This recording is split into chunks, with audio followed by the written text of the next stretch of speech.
Bonjour, nous sommes le 25 décembre 2024 et cette messagère Evelyne Pelletier du ministère des éclaireuses, des guerrières qui se lèvent pour prier dans la barque de la vie.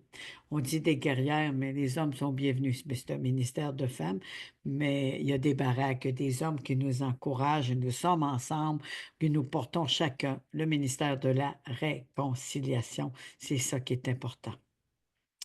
Donc, je vous interpelle à ce temps merveilleux, à venir en grand nombre, à partager massivement. Un temps magnifique, un temps glorieux, un temps où Jésus s'est manifesté, s'est fait connaître, il s'est révélé. Depuis le commencement, ils ont prophétisé la venue du Sauveur, de Jésus, d'Emmanuel, Dieu avec nous. Dans différentes situations, révélations prophétiques. Jésus n'est pas un homme. Il est le Fils de Dieu, il est le Dieu lui-même. Et c'est lui que nous devons honorer, c'est lui que nous devons louer. C'est lui seul. Il y a plusieurs religions, il y a plusieurs manières de voir, manières de penser, mais il y a juste un chemin. Et Jésus seul, il dit, je suis le chemin, le seul chemin, la vérité et la vie. Il faut passer par moi pour aller au Père. Il est le seul. C'est pas une religion, c'est pas non plus la fête de Noël. C'est une invention pure et simple de l'homme. Tout le long de la parole de Dieu, il dit qui est Jésus. Et aucun endroit ne parle de Noël. Je ne sais pas que ça te sort le nom-là, là, mais on peut profiter du temps pour louer le Seigneur, remercier le Seigneur. Profiter de se réunir pour témoigner ce qu'il a fait dans nos vies ou témoigner à des personnes qui ont besoin d'être consolées, qui ont besoin d'être aidées, aimées. Mais pas élever Noël, franchement, s'il vous plaît. S'il vous plaît. Ah, moi, j'ai de la misère avec ça. Je suis vraiment désolée. Moi, c'est Jésus. Et lui seul est la vie. Lui seul est la vie et la résurrection. Il n'y en a pas d'autre que lui. Il est le seul. Le but de cette rencontre aujourd'hui, c'est pour que Dieu nous fasse du bien, vous fasse du bien, vous bénir, d'avoir cette vraie rencontre avec le vrai Jésus. Pas le Jésus religieux là, que l'homme a fait. Dieu, il dit, dès qu'on le commencement de la Genèse, que nous sommes faits à son image. À son image. Et Jésus, il est conforme à l'image du Père. Celui qui a connu le Fils a connu le Père, a connu le Père, a connu le Fils, Jésus. Mais aujourd'hui, on défait l'image de Jésus par toutes sortes de mensonges, par toutes sortes de festivités qui n'est pas là. Mais par contre, on peut en profiter, comme j'ai dit au début, de parler qui est vraiment Jésus, la révélation de qui est Dieu.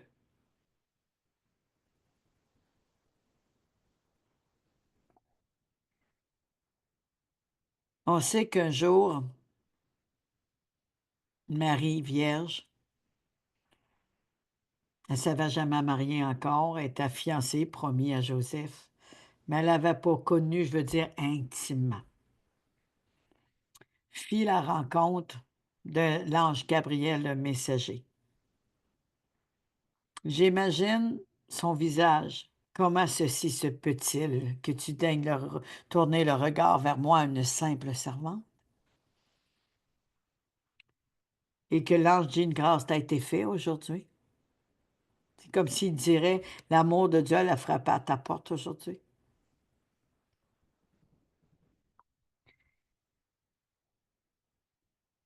Et là, il dit, une grâce t'a été faite, l'ombre, le Saint-Esprit la couvrait.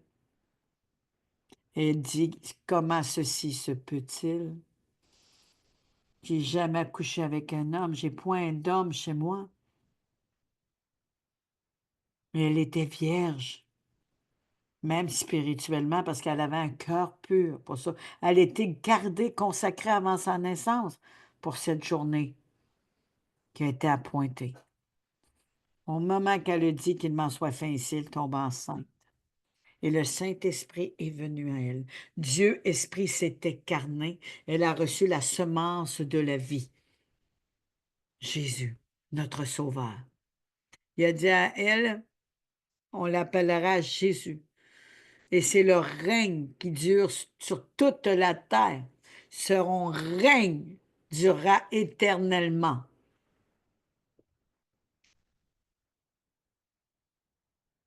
À l'instant même, elle tomba enceinte.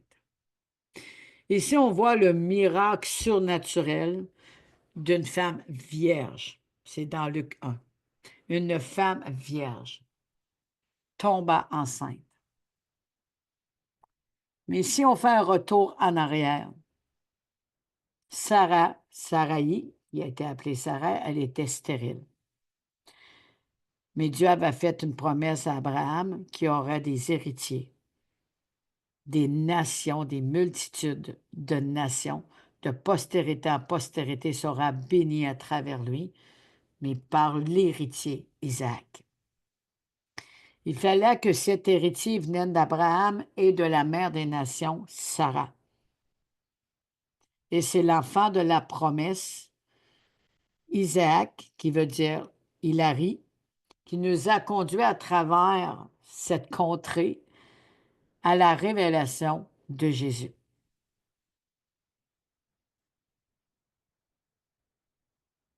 Il a eu aussi la mère de Samson, qui a été choisie. Elle était stérile. Tomba enceinte, un ange arrivait et lui annonçait comment s'occuper de l'enfant, de le consacrer dès qu'elle le porte dans son sein, afin qu'il puisse devenir juge pour délivrer Israël. De fil en aiguille, ça nous a conduit aussi à Élisabeth, la fille de Aaron. Elle est avancée en âge, elle est stérile. Zacharie ne croyait plus à la possibilité qu'un jour il sera papa. Mais l'ange, le messager, est venu. Il en parle dans Luc 1. Moi, je résume. Je fais une histoire, une narration. C'est dans Luc 1. Il fit la raconte de l'ange Gabriel. Il est lumineux et là, la peur, la crainte lui pogne, puis il s'est dit. Et là, il était vraiment sur une crainte, très grande crainte et un questionnement. Parce que normalement, dans le temps-là, quand ils voyaient un ange de cette lumière, ils avaient peur à leur vie. Puis si on ne pouvait pas, tellement que Dieu avait une lumière intense, c'était quasiment, il avait peur de la mort. Mais l'ange a dit que Dieu lui avait envoyé avec un message. Il l'a dit à mes mots, mais avec un message. Il dit à Zacharie, Dieu a attendu tes prières et tu es exaucé. Il priait pour avoir un enfant.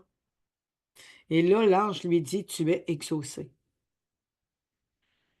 Et lui, il ne réalise pas qu'il vient d'avoir une parole, tu es exaucé. Parce que son regard se promenait de gauche à droite et ses pensées, on va dire, son oreille n'était pas attentif à ce que l'ange avait dit. Tu es exaucé. Au cours de la conversation, comment je peux faire pour savoir ce que tu dis est vrai? Il venait de dire tu es exaucé. Donc le Seigneur lui dit, l'ange Gabriel lui dit, tu seras muet, tu retrouveras la voix, la naissance de ton fils et tu l'appelleras Jean, vu que tu n'as pas cru. Il a été muet. Lorsqu'Élisabeth réalise qu'elle est enceinte, elle se protège pendant 5 mois. Sa honte a été enlevée. Elle portait un héritier.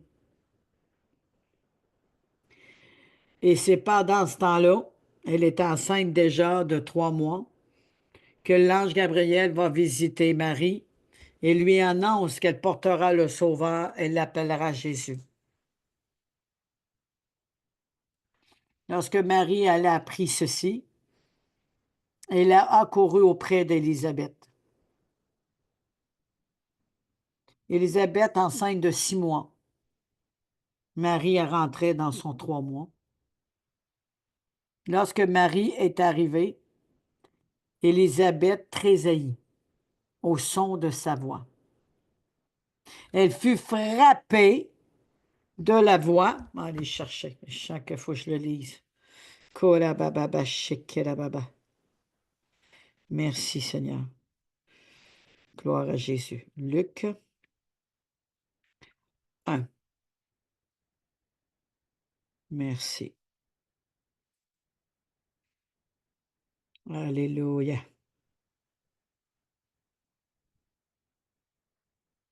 Donc, on va commencer avec Luc 1 à partir de 12 avec Zacharie. Zacharie fut troublé à le voyant et la frayeur s'empara de lui. Mais l'ange lui dit, ne crains point, Zacharie, car ta prière a été exaucée. Ta femme Élisabeth t'enfantera un fils et tu lui donneras le nom de Jean. Il sera pour toi un sujet de joie et d'allégresse. Et plusieurs se réjouiront de sa naissance. Car il sera grand devant le Seigneur, il ne boira ni vin ni liqueur enivrante, il sera rempli de l'Esprit Saint dès le sein de sa mère. Il a dit la même chose à la mère en Samson. Il ramènera plusieurs des fils d'Israël au Seigneur leur Dieu. Il marchera devant Dieu avec l'esprit et la puissance d'Élie. Il marchera devant Dieu avec l'esprit et la puissance d'Élie pour ramener les cœurs des pères vers les enfants et les rebelles à la sagesse, des justes afin de préparer au Seigneur un peuple bien disposé. Zacharie dit à l'ange, à quoi reconnaîtrai-je cela, car je suis vieux et ma femme est avancée en âge.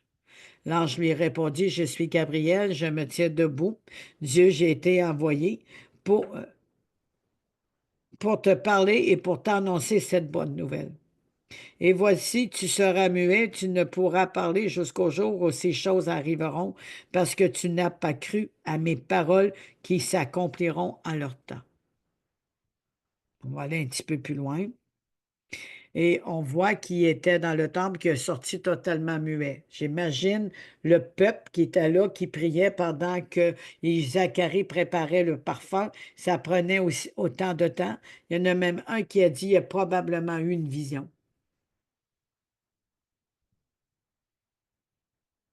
Donc, il est resté muet.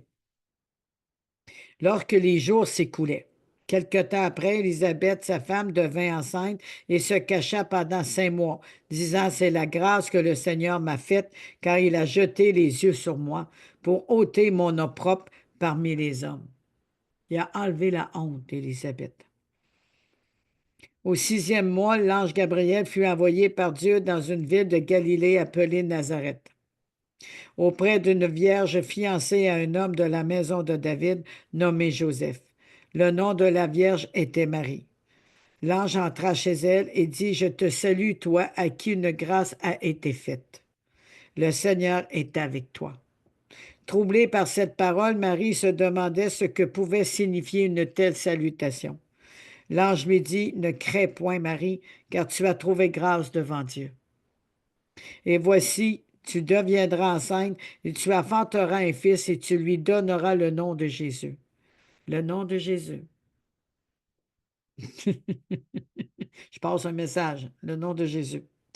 Il sera grand et sera appelé Fils du Très-Haut, et le Seigneur Dieu lui donnera le trône de David, son père. Il régnera sur la maison de Jacob éternellement, et son règne n'aura point de fin. Marie dit à l'ange Comment cela se fera-t-il puisque je ne connais point d'homme? Zacharie avait une femme, il avait une relation, avait plus de possibilités de le croire. Et pourtant, il a douté. Mais Marie était vierge, puis elle n'a point connu d'homme. On s'entend que c'est impossible. Déjà que l'autre était stérile, puis trouvait que c'était impossible, mais à plus forte raison, c'est quelque chose d'inimaginable. L'ange lui répondit, le Saint-Esprit viendra sur toi, et la puissance du Très-Haut te couvrira de son ombre.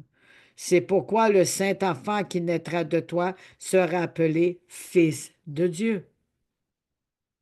Voici Élisabeth, ta parente, a conçu elle aussi un fils à sa vieillesse, et celle qui était appelée stérile est dans son 6e mois. Car rien n'était possible à Dieu. Marie dit, je suis la servante du Seigneur, qu'il me soit fait selon ta parole, et l'ange la quitta, enceinte au moment même, selon ta parole. Et on sait que Dieu envoie la parole, les choses arrivent et l'ordonne, elle s'exécute. Elle ne revient pas à lui sans faire son effet et accomplir parfaitement sa volonté. Ce que Dieu a semé, nous en voyons les fruits et la matérialisation telle qu'il a dit.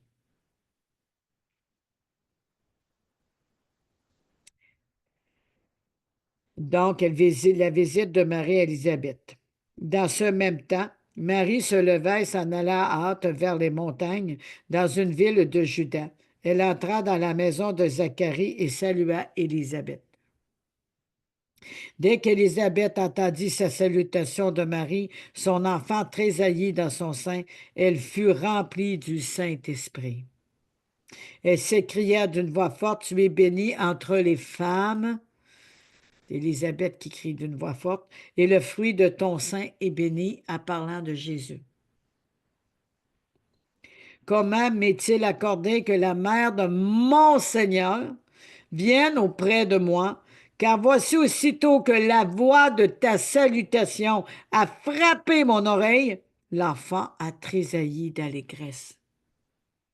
La venue du salut de notre Sauveur a frappé au son de la voix de Marie, l'enfant a tressailli, tel quel qui a appelé Jean à être consacré dès le sang de sa mère, le sein de sa mère, pardon, a reçu et rempli du Saint-Esprit pour la mission qui est appelée. Donc, nous avons un rôle. Nous avons un mandat. Pour certains, ils ont un mandat. Mais nous avons un rôle. Nous avons une mission. Nous sommes appelés. Il nous a consacrés pour ceci. Mais souvent, on fait le contraire. Puis après, on se fâche contre Dieu. Jean a été prédestiné d'avance, tissé dans le ventre de sa mère. Élisabeth aussi, consacrée avant sa naissance pour cette journée. Marie a été consacrée avant sa naissance pour cette journée. Avant que nous soyons dans le ventre de chacun de nos mères, déjà Dieu avait des projets qu'il connaissait pour nous, qu'il a fait sur nous.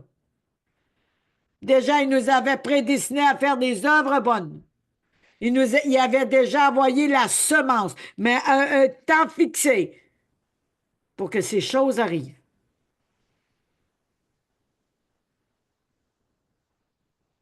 Pour voir la gloire de Dieu.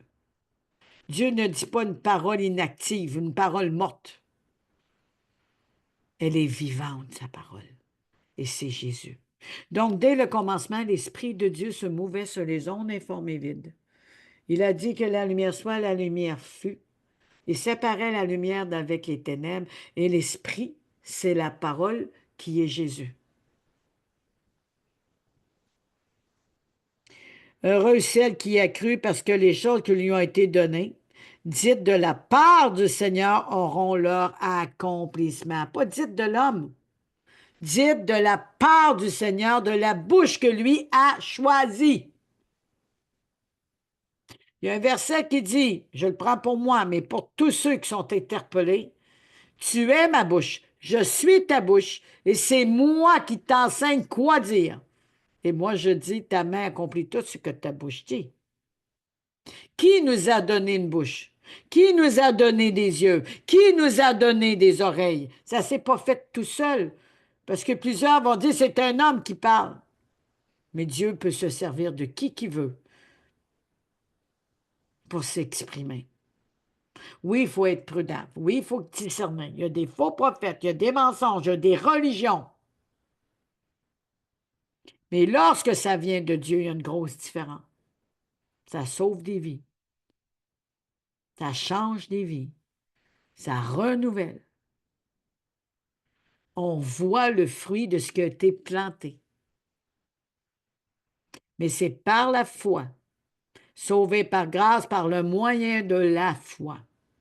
La foi vient de ce qu'on entend, de ce qu'on entend vient de la parole de Dieu. Si vous portez foi à une dizaine d'affaires sur la terre, c'est assez pour être confus puis douter de la parole de Dieu. Il faut vraiment ce que Dieu envoie. Il a créé le ciel et la terre. Il a envoyé, il l'a dit. Et tel qu'il a dit, la terre s'est créée. Tel il a dit, les eaux se sont séparées. Tel il a dit, les eaux se sont asséchées. Tel il a dit, il y a eu les lampadaires, il y a eu les étoiles, il y a eu la lune, il y a eu le soleil. Tel qu'il a dit, tel que Dieu dit à travers ma bouche se produira.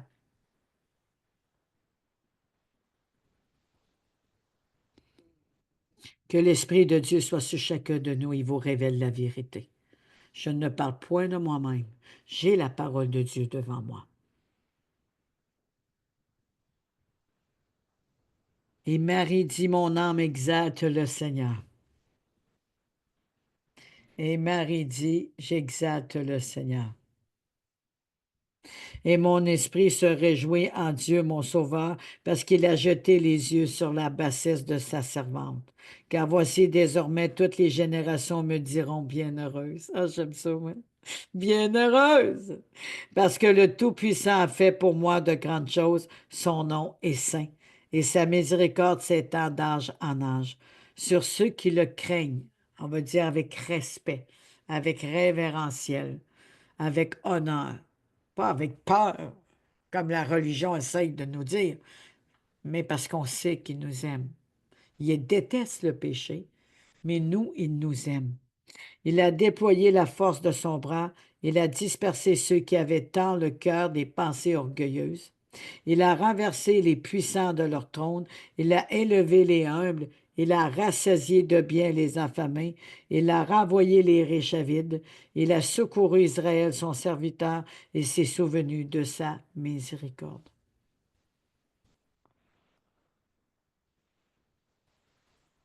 Ici, il dit qu'ils l'ont appelé Jésus et Fils de Dieu. Dans Isaïe 9, 6. Car un enfant nous est né, un fils nous est donné, et la domination reposera sur son épaule. On l'appellera admirable, conseiller, Dieu puissant, Dieu éternel, prince de la paix. Il n'y a pas le mot Noël dedans.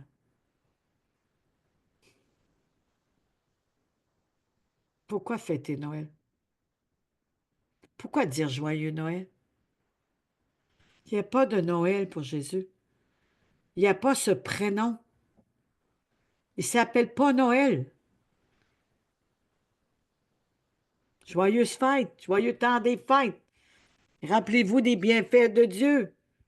Élevez son nom, notre Jésus, le seul, il n'y en aura pas d'autre, que tout autre nom disparaisse. Pourquoi fêter quelque chose qui est une invention? La vérité, Jésus est né. Il nous a été donné. La domination repose sur lui. Il l'appellera admirable, conseiller, Dieu puissant, Père éternel, prince de la paix. Le Messie, le Oint, le Seigneur. Merveilleux est son nom. Emmanuel, Dieu parmi nous. Je suis celui qui suis, dit l'Éternel, le Dieu tout-puissant, Elohim, a dit à Moïse.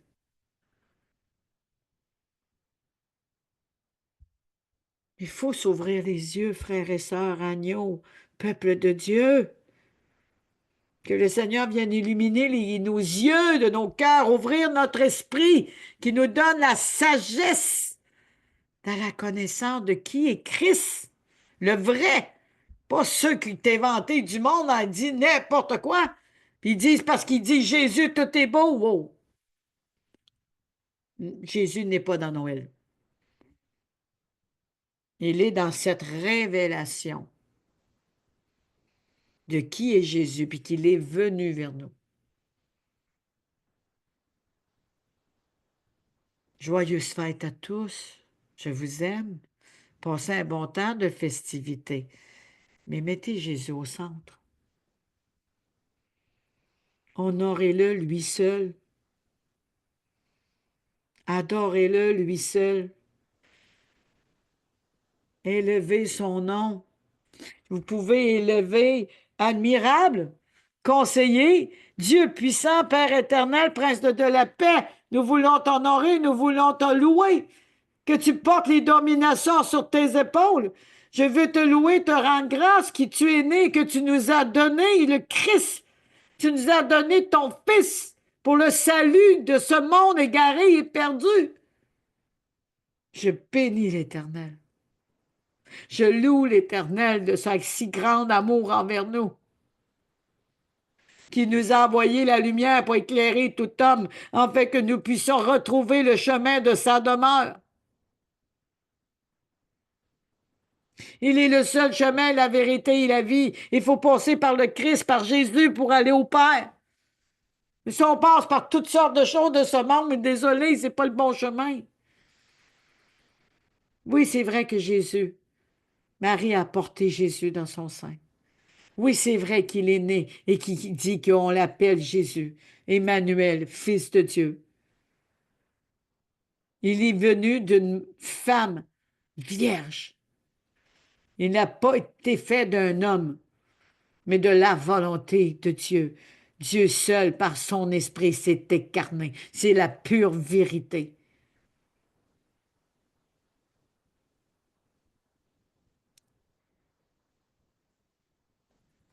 C'est la pure vérité. Le but de ceci, faut arrêter de dire joyeux Noël, joyeuse fête. Que Jésus soit le centre de votre vie, que vous ayez une rencontre cœur à cœur avec lui, que vous ayez une rencontre avec lui comme Élisabeth a eu la rencontre au son de la voix de Marie. Elle fut frappée. L'oreille fut frappée au son de sa voix. Une guérison, une libération, un espoir renouvelé, de réaliser qu'il porte nos dominations. Je vais lire Matthieu. Matthieu 11 à partir de 27. Merci Seigneur. Gloire à Jésus. À partir de 28, pardon. Venez à moi, vous tous qui prenez sous le poids du fardeau, et moi je vous procurerai le repos. C'est Jésus qui dit ça. C'est Jésus qui le dit. Si on prendra la Bible qui marque, tout est en couleur lorsque Jésus parle. C'est Jésus qui le dit. Venez à moi. Pas moi qui dis, c'est Jésus. Vous tous qui êtes sous le poids du fardeau, et moi je vous procurerai le repos. Prenez sur vous mon joug, devenez mes disciples, car je suis doux et humble de cœur, et vous trouverez le repos pour votre âme. Une autre version, écoutez instruction. Écoutez la voix de Dieu. Écoutez la voix du Sauveur, de celui qui vous appelle et qui est la promesse de Dieu. Élisabeth fut frappée de la voix de Marie.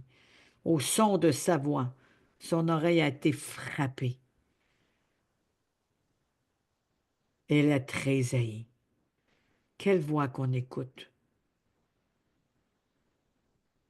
Écoutez pas la femme, écoutez pas l'homme, écoutez la voix qui se dégage, la paix, la joie, la paisibilité, les promesses d'un jour nouveau, un jour meilleur.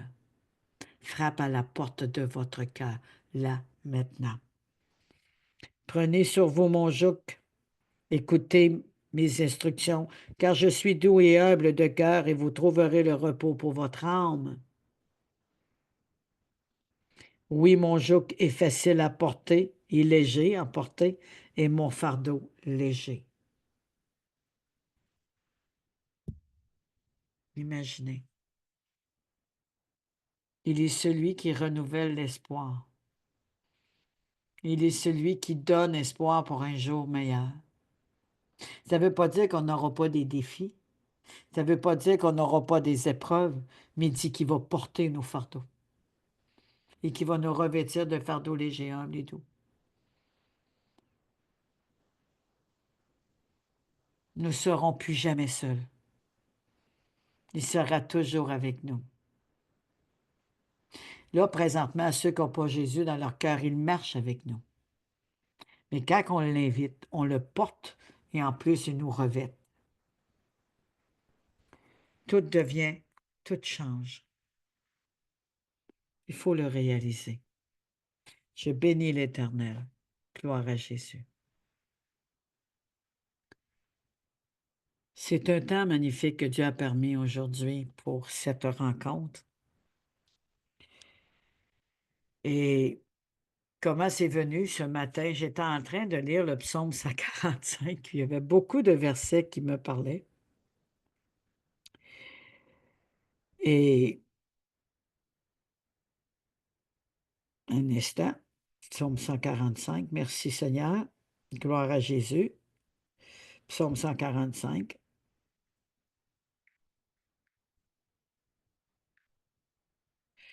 Merci. Psaume 145. Et j'ai été saisie d'emmener quelque chose pour que le Seigneur puisse vous localiser, chacun de nous. Sur tous les continents, que l'Esprit de Dieu se mouve sur les ondes informées vite, que la lumière soit, la lumière fuit, séparer la lumière avec les ténèbres. Ce que Dieu dit, les choses arrivent. Elle ne revient pas à lui sans faire effet et accomplir parfaitement sa volonté avec succès. Comme il a dit à Marie, c'est arrivé. Comme qu'il a dit à Sarah, elle est tombée enceinte. Comme qu'il a dit à Zacharie, ça s'est passé. Il est devenu muet. Mais lorsqu'Élisabeth, elle a accouché, les autres voulaient appeler l'enfant Zacharie. C'était la coutume. Elle a dit non. Mais Jean, pas Jean, Zacharie, c'est lui qui avait le dernier mot, mais il était muet. Mais comme l'ange Gabriel l'a envoyé, tu l'appelleras Jean. Il prend un papier, il écrit Jean. À la minute qu'il écrit Jean, il a parlé. S'il aurait écrit Zacharie, ça n'aurait pas marché. Parce que c'est pas ça que Dieu a dit. Ce n'étaient pas les paroles du Seigneur de dire Zacharie. C'était une coutume religieuse. Mais aussitôt qu'il a écrit Jean, il s'est mis à parler, à rendre gloire et honneur à l'Éternel. La prophétie s'est accomplie.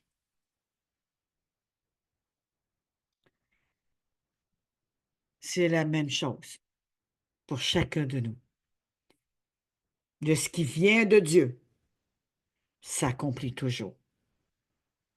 Il veille sur chacun de nous. Nous portons en nous un projet de Dieu et Dieu va tout faire pour réaliser son projet. Malheureusement, on n'écoute pas les bonnes voix. On dit des choses humaines. On raisonne. Il dit que la foi vient de ce qu'on entend, vient de la parole de Dieu. Beaucoup vont dire, ben, c'est des hommes, mais c'est normal, il faut bien qu'ils écrivent. Comment la Bible sera écrite? Comment la parole sera partagée si l'Esprit de Dieu n'aurait pas saisi des hommes pour écrire la vraie histoire? Comment qu'on aura entendu parler de la bonne nouvelle? Il ne faut pas se baser de notre connaissance, mais de se baser de la révélation de qui est Christ. Il est le seul chemin, la vérité et la vie. Et c'est par lui que je passe pour vous parler. Au nom puissant de Jésus.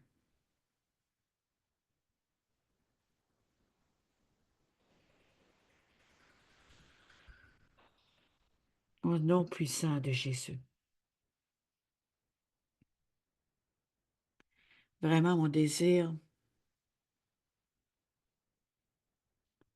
il est écrit dans la parole, fais les délices de l'Éternel et comblera nos désirs.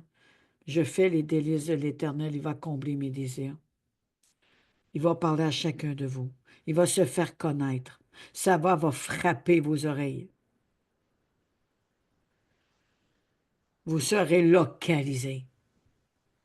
Il accordera une grâce particulière, comme qu'il a fait à Marie, comme qu'il a fait pour moi. Moi, j'étais catholique.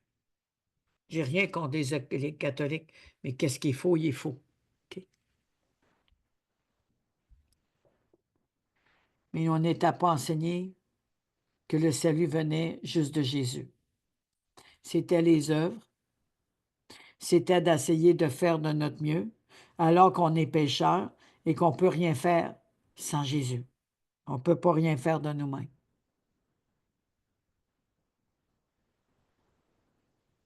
Le péché est venu de Ève et de Adam, qui s'est propagé comme un virus de génération en postérité en postérité. La malédiction est venue sur la terre et ont récolté les conséquences de leur désobéissance, la souffrance. Ils marchaient avec Dieu tous les jours de leur vie puis parlaient avec lui. Mais à cause de leur désobéissance, il y a eu une fracture et un mur s'est levé. Une muraille, un mur qui cachait la présence de Dieu, le péché. Dieu avait horreur du péché, mais il aime son peuple, mais il a horreur du péché, il n'est pas capable. Il y avait déjà la solution pour sauver son peuple, c'était de les réconcilier. Mais ça ne pouvait pas être fait par un homme. C'était lui-même, Dieu, esprit, à s'incarner dans une femme pour venir 100% homme, 100% Dieu, pour montrer le chemin. Il fallait que la lumière vienne sur la terre. Il fallait que le royaume vienne sur la terre, Jésus, afin de manifester le ciel.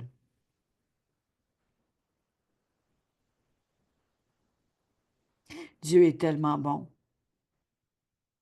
Il a été déçu souvent. Il dit l'homme, il a le cœur plus tortueux que tout.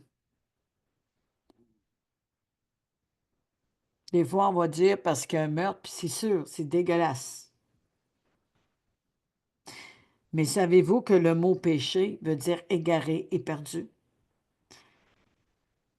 Prendre le mauvais chemin, prendre la mauvaise décision, faire les mauvais choix comme Ève et Adam ont fait. Ils ont mangé le fruit défendu. Ils ont mangé l'arbre de la connaissance du bien et du mal. Non seulement il était fils de Dieu et qui était revêtu du vêtement divin, quand le serpent a dit, vous allez avoir une plus grande intelligence, ils allaient être des dieux, elle a le pris, le fruit défendu. Elle a mangé une bouchée et elle le donnait à son mari. Son mari avait la responsabilité de prendre soin de sa femme et la protéger.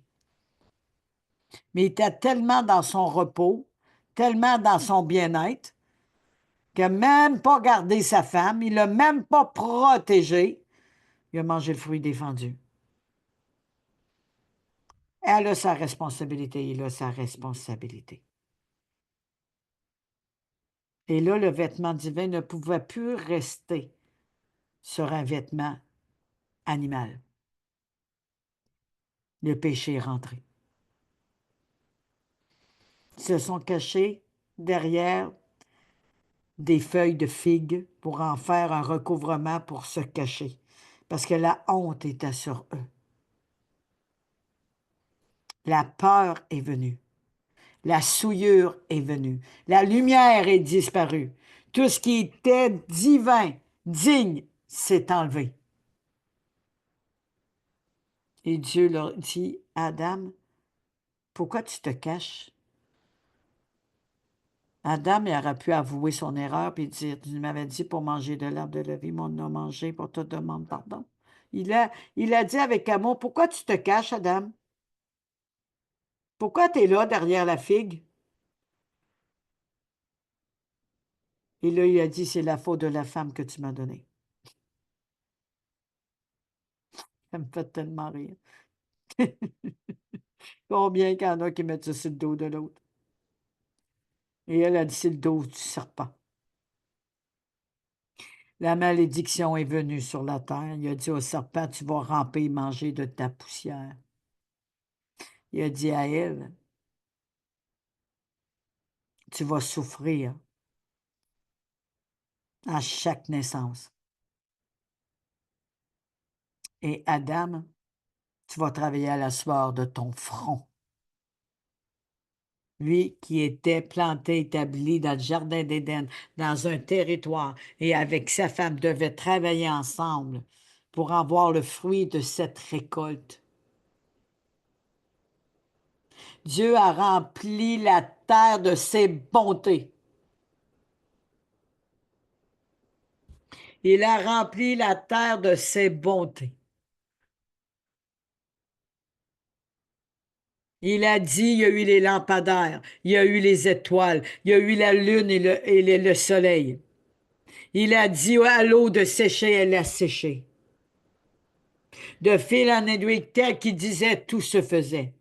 Il a mis des semences, on va dire une semence de figuier, une semence de cerisier, une semence de pommier.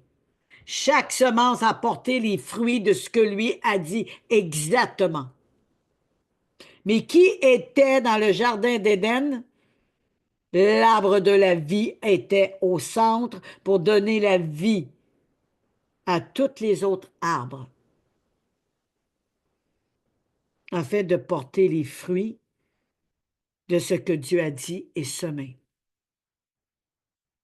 Il a mis à part l'arbre de la connaissance du bien et du mal, et c'est cet arbre-là qu'on mangeait, alors qu'il pouvait manger de tout sauf lui. Voyez comment qu'on est? Ça, c'est pas possible. Et là, on dit c'est la faute de Dieu quand ça va mal. On est responsable de nos décisions de prendre le bon chemin ou le mauvais chemin.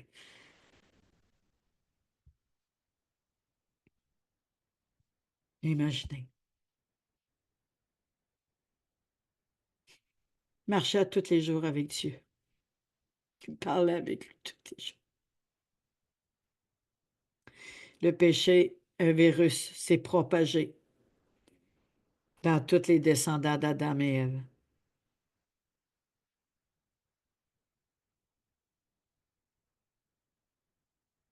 J'ai béni l'Éternel qui n'a pas laissé ces choses demeurer dans nos vies. Mais on a une décision de choisir Jésus, de le confesser de notre bouche qu'il est le Fils de Dieu et que lui seul est le seul chemin, la vérité et la vie. C'est par lui qu'on passe pour aller au Père. Il est le Sauveur, le Christ et le Seigneur. Et que sans lui, nous sommes perdus à jamais. Le reconnaître qu'il est le Fils de Dieu. Reconnaître qu'il est la lumière qui est venue éclairer tout homme. Reconnaître qui il est vraiment.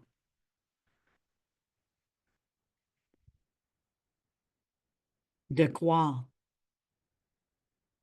C'est pas évident de croire sans voir, mais heureux ceux qui croient sans voir. De reconnaître que nous sommes pécheurs aujourd'hui et que nous sommes perdus et égarés sans lui. Qu'on ne peut rien faire sans lui. Jésus est venu amener la lumière dans le monde, nous éclairer, nous montrer le chemin. Mais certains n'ont pas cru. Mais à ceux qui ont cru sont devenus enfants de Dieu.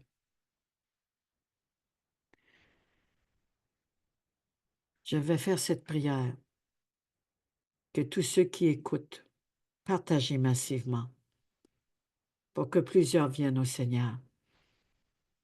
C'est le temps de se repentir. C'est le temps d'avouer. Et c'est le temps de l'inviter. Il vous parle. Il te parle. Il te parle à toi qui écoutes. Il te parle à toi que tu es visité par le Saint-Esprit. Il te parle à toi comme que parler aux oreilles d'Élisabeth. Père éternel,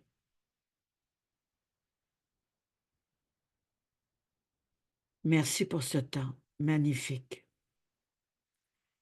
Merci que tu parles, Seigneur, à chacun de nous.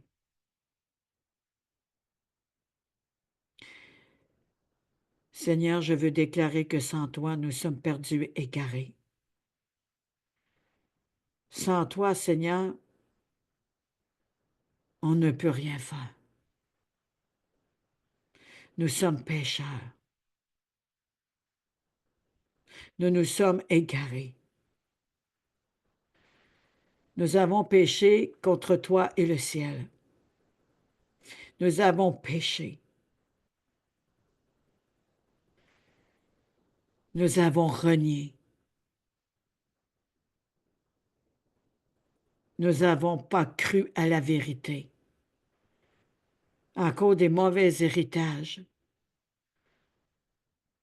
des choses qui nous ont été transmises. Mais aujourd'hui, nous prenons la décision de marcher dans la vérité. Et nous croyons que tu es le seul chemin, la vérité et la vie. Et nous voulons passer par toi qui nous conduit au Père. Pardon. Pardon pour le mal qu'on a fait. Pardon, Seigneur, qu'on n'a pas cru en toi.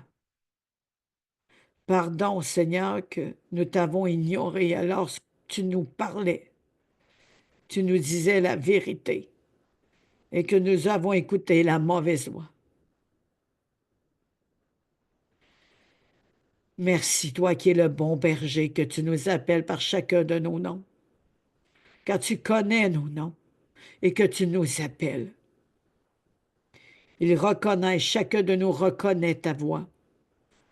Et ils te suivent, toi le bon berger, et tu les amènes au dehors.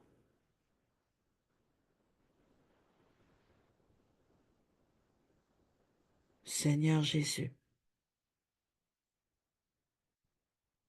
nous croyons que tu étais à la croix pour nous et ton sang a été versé.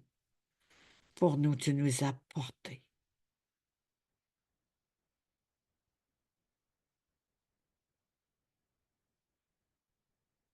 Seigneur, toi qui frappes à la porte des cœurs, nous t'ouvrons notre cœur et nous te donnons les rênes, le volant de nos vies.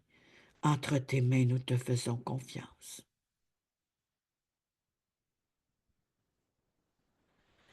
Merci parce que nous sommes sauvés par grâce, par le moyen de la foi. Et Seigneur, nous croyons en toi. Merci pour le Saint-Esprit promis qui habite en nous maintenant. Et nous voulons te suivre éternellement.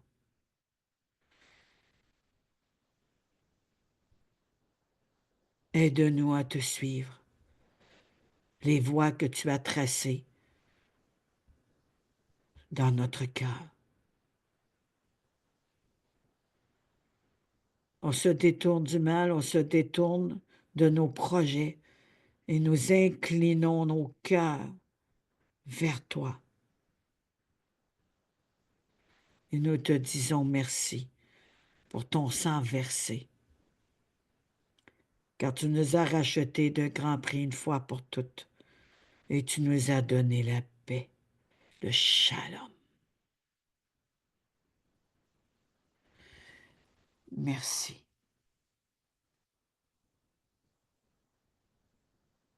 Au nom de Jésus. Amen.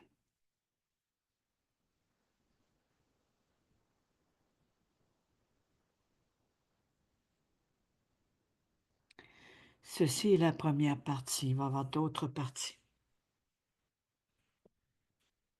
Il va y avoir des témoignages, comment j'ai rencontré Jésus.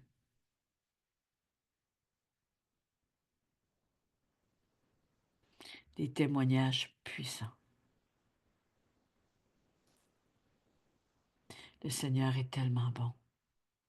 Sentez son amour. Réjouissons-nous,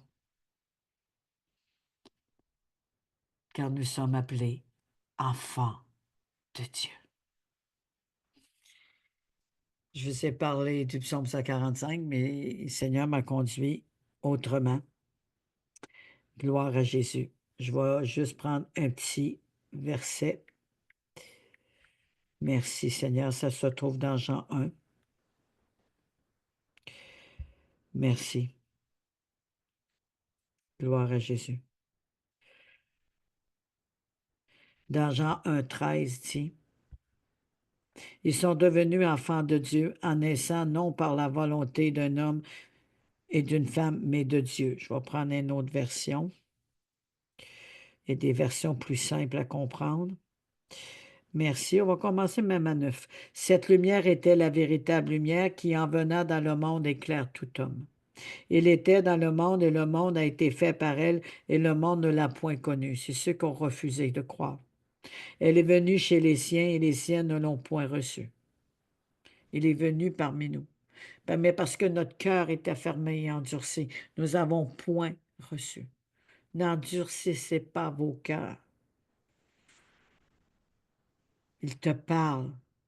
Mais à tous ceux qui l'ont reçu, à ceux qui croient en son nom, il a donné le pouvoir de devenir enfants de Dieu, lesquels sont nés de Dieu, non du sang, ni de la volonté de la chair, ni de la volonté de l'homme, mais de Dieu.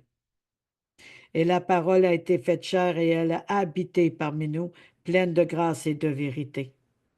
Et nous avons contemplé sa gloire, une gloire comme la gloire du Fils unique venu du Père.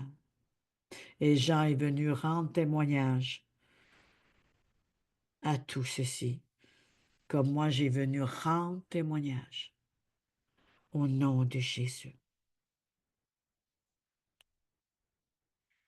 Je vous souhaite une merveilleuse festivité, un bon temps dans la présence de Dieu et que l'arbre de la vie, Jésus, soit au centre de vos vies.